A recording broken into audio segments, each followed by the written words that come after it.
उत्तर प्रदेश के सहारनपुर में फिलिस्तीन का झंडा लहराने वाले पर योगी सरकार का डंडा चला है। जी हां, ईद के मौके पर सहारनपुर में फिलिस्तीन का झंडा लहराने वाले बिजली विभाग के संविदा कर्मी साकिब खान पर बड़ा एक्शन हुआ है। साकिब खान को नौकरी से बर्खास्त कर दिया गया है। ये बड़ा एक्शन योगी सरकार फिलिस्तीन का समर्थन करने वाले साकिब खान पर लिया है। दरअसल फिलिस्तीन का झंडा लहराने और नारेबाजी करने वाले 8 लोगों को गिरफ्तार करके जेल भी भेजा गया है। यह भी एक्शन सहारनपुर में देखने को मिला है। बता दें कि ये जो युवक है साकिब खान, इसने न सिर्फ नमाज के बाद ईद के मौके पर फिलिस्तीन का झंडा फहराया था, बल्कि सोशल मीडिया पर भी फिलिस्तीन के झंडे के साथ इसने अपनी फोटो शेयर की थी। और इसकी जानकारी जब बिजली विभाग तक पहुंची तो उन्होंने इस पर कार्रवाई की है और इसकी जानकारी बिजली विभाग के अधिशासी अभियंता संजीव कुमार ने दी है और बताया है कि कैलाशपुर बिजली घर में संविदा कर्मी साकिब खान ने ईद के दिन नमाज अदा करने के बाद फिलिस्तीन का झंडा लहराया और उसकी तस्वीर सोशल मीडिया पर शेयर की थी।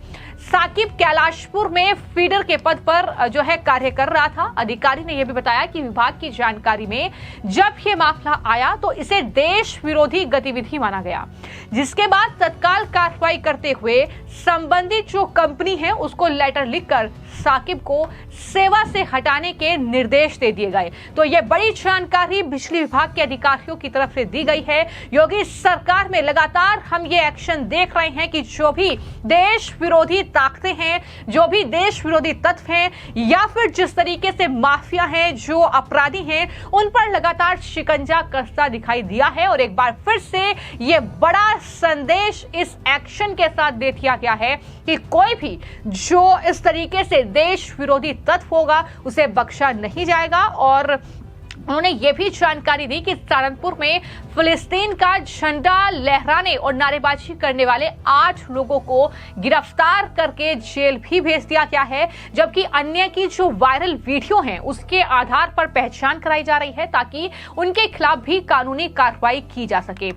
ईद का मौका जब सुरक्षा के पुख्ता इंतजाम सहारनपुर में किए गए थे, चप्पे चप्पे पर जो है पुलिस फोर्स की तैनाती थी और यूपी में जितनी भी संवेदनशील जगह है वहां पर सुरक्षा के कड़े इंतजाम करने के निर्देश मुख्यमंत्री योगी आदित्यनाथ ने दिए थे। बावजूद इसके इस तरह की एक घटना सामने आई जहां पर ईद की नमाज अदा करने के बाद कुछ जो ये युवक थे सड़क पर फिलिस्तीन का झंडा लहराते हुए नजर आए। और इस युवक का नाम खासतौर पर साकिब खान है, बिजली विभाग में काम करता है, जिसे अब कार्रवाई करते हुए बर्खास्त कर दिया गया है नौकरी से। तो ये बड़ा एक्शन, और पुलिस ने जो जानकारी दी है उसके मुताबिक ईद पर अंबाला रोड पर जो ईदगाह है वहां पर नमाज अदा करने के बाद ये कुछ युवक जो विदेशी झंडे लेकर नारेबाजी इन्होंने की। हालांकि पुलिस ने उन्हें वहां से तुरंत हटा दिया था।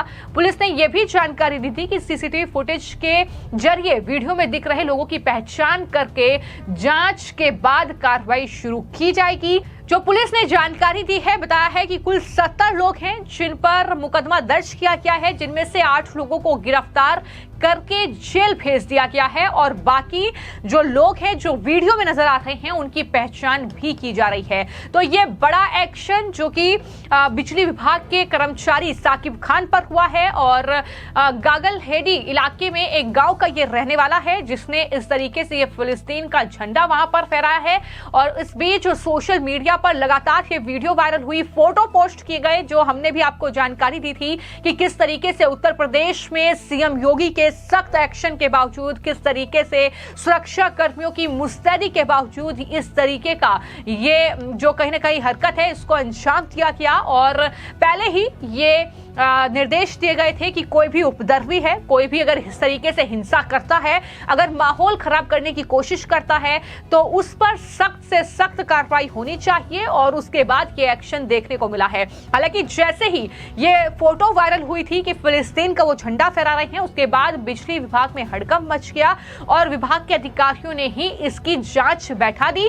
और उसके बाद जो बिजली विभाग के अधिकारी हैं, अभियंता हैं, उन्होंने जानकारी दी है कि इस तरीके से साकिब खान उस झंडे के साथ पाया गया तो इसलिए उससे बर्खास्त किया गया है। ये बर्खास्त करने की कार्रवाई उसके खिलाफ हुई है। और इससे पहले हमने देखा कि संभल में किस तरीके से सुरक्षा के कड़े इंतजाम, वहां पर कुछ माहौल ना बिगड़े। मुजफ्फरनगर से लेकर तमाम मेरठ जैसी जगहों पर जो कि मुस्लिम बहुल क्षेत्र है, वहां पर ईद के मद्देनजर जो है तैयारियां पुख्ता की गई थी। और इस तरीके से ये तस्वीरें निकलकर सामने आई तो ये फिलिस्तीनी समर्थक जो ओवैसी की भाषा बोलते हैं, जो इमरान मसूद की भाषा बोलते हैं, उन पर कहीं ना कहीं इस तरीके से ये शिकंजा जो है उत्तर प्रदेश में योगी सरकार में कसा गया है। और लगातार हम देख रहे हैं कि पहले ही जो सीएम योगी जो चेतावनी कहीं ना कहीं इन उपद्रवियों को, इन हिंसक प्रदर्शनकारियों को दे चुके हैं, उसके तहत ही ये लगातार एक्शन पूरे उत्तर प्रदेश में देखने को मिला है। तो एक तरफ ईद के मौके पर सुरक्षा के कड़े इंतजाम के बावजूद इस तरह की तस्वीरें और उसके बाद जाहिर तौर पर अब एक्शन की शुरुआत हो गई है। 70 कुल लोग हैं जिन पर अभी तक मुकदमा दर्ज किया गया है। कितने लोगों को गिरफ्तार किया जाएगा, जेल भेजा जाएगा, ये आने वाले वक्त में देखना होगा। लेकिन वहीं पर वक्फ के नाम पर भी लगातार जो विरोध प्रदर्शन है वो कहीं ना कहीं देखने को मिल रहा है।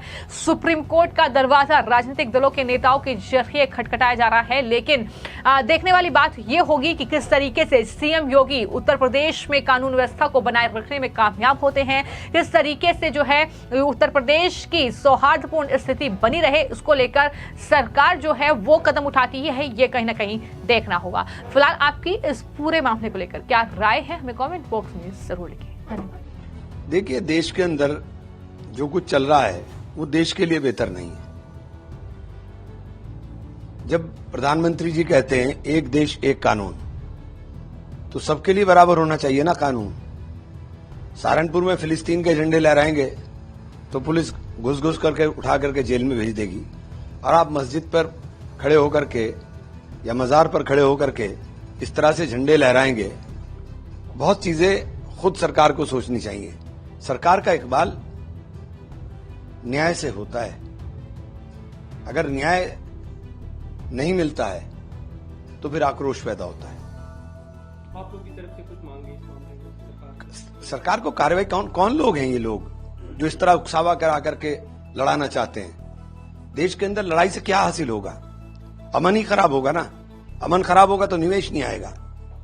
जब आप विकसित भारत की बात करते हैं तो विकसित भारत के अंदर सबसे पहले तो शांति चाहिए। नेहरू जी के जमाने में चीन की जमीन पे कितना कब्जा हुआ सर, उनको पता नहीं, ऐसे ही बोल देते हैं। अपने जो बीकानेर के लिए इनमें आप देखिए कि यहाँ जो वॉशिंग लाइन जो लालगढ़ रेलवे स्टेशन पे बन रही है, उसके बाद शायद एक रिपोर्ट मांगी जाएगी। और मुझे तो अभी भी पूरा विश्वास है, अब वो शायद यात्रियों को देख करके एक बार सर्वे करवा रहे हैं, बाकी वंदे भारत बीकानेर को मिलेगी। पीबीएम अस्पताल का भी वक्त को दे दी। अब उसमें जैसे आप तो जानकार आदमी हो, कोई प्लॉट होता है, उस प्लॉट पे आप नहीं लिखते कि उत्तर में कौन है, दक्षिण में कौन है, पूर्व में कौन है, पश्चिम में कौन, लिखते हो ना? 123 संपत्तियां दी, उसमें कुछ नहीं लिखा उत्तर में कौन है, एरिया लिख दिया। तो सारा एरिया वक्त का हो गया क्या? ऐसे तो कल आप कह दो पार्लियामेंट भी वक्त के, ये कोई बात हुई? इस अमेंडमेंट के बाद में क्या प्रभाव पड़ेगा? इस अमेंडमेंट के बाद सर्वे होगा ना भैया, रजिस्ट्रेशन होगा, डॉक्यूमेंटेशन होगा, जो वाकई वक्त की संपत्ति है वक्त को रहेगी, और अवैध कब्जे हैं वो हटेंगे, और वक्फ की संपत्ति में जो अवैध कब्जे हैं वो हटेंगे। तो उससे तो इनकम होगी, वो गरीब मुसलमानों। यूपी गवर्नमेंट ने तो शुरुआत कर दी, राजस्थान कब तक करने वाला है? सब शुरुआत करेंगे, एक्ट आया है।